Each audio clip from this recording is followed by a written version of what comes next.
So here's some fun. I've been working in my Holly conversion to Haltech sheet here, getting all my inputs and outputs all changed over, figuring out what my repin's gonna look like.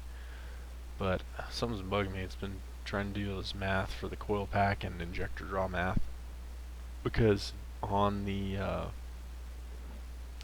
new LS Rebels, Haltech is using 125 amp relay um, for the injectors and the coil packs, and everything for the R5 says put them on different 25 amp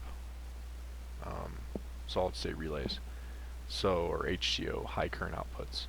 But what I'm finding out is doing the coil pack math. It's 6,500 RPM. Bring that down to revolutions per second, and then bring that down to only firing every other time because it's a 4-stroke. You get 51 or 54 coil charges per second, which is 18 milliseconds. And like my coil packs, I have the D585s. They can only charge for 4.5 milliseconds. Some guys maybe be pushing 5, but you're going to get a random discharge. It's going to randomly ignite. Not a good deal. So that's more than plenty of time for one coil pack to only be firing at a time. So each coil pack is 10 to 12 amps. So there's 10 to 12 amps of draw. You get the injector math going on here. LS injectors are 14 ohm from what I've researched. At a 14 volt system, that's 1 amp. You have 8 injectors, that's 8 amps of draw.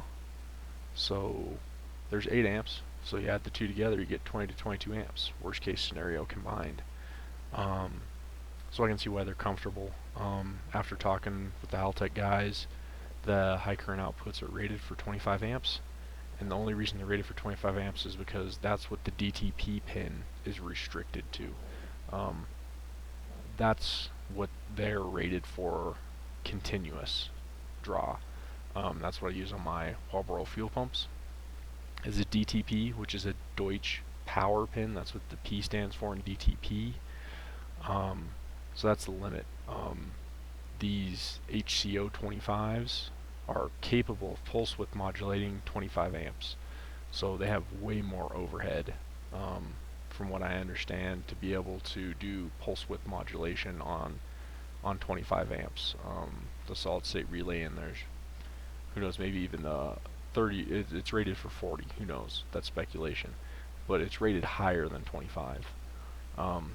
So I feel comfortable with this, and then digging around all this new LS Rebel stuff, they are actually running the injectors and the coil packs off of one HCO.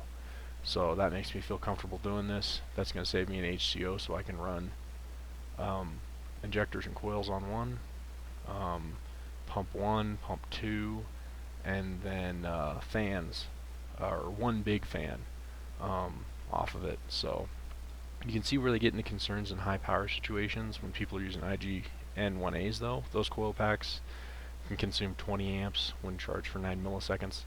So that needs its own relay there, and then you get bigger injectors going on, potentially some different stuff. 25 amps is way out of spec. So I can understand why they want that. And just to show you, I made this all. If you go 10,000 RPM, you still have 12 milliseconds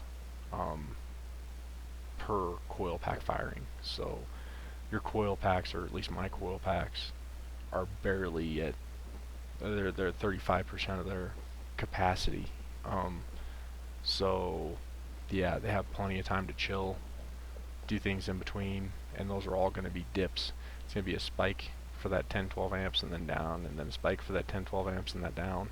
So it's not even going to be a continuous 20 to 22 amps. It's going to be a curve like that that's just lifted by the injector draw, depending on your duty cycle. So say you're at 65% duty cycle, which I am a lot of time up here at Bandimere. Shit, that's only 6 amps, or 5 amps I should say. So yeah, all the math works out, so that's the direction I am gonna go.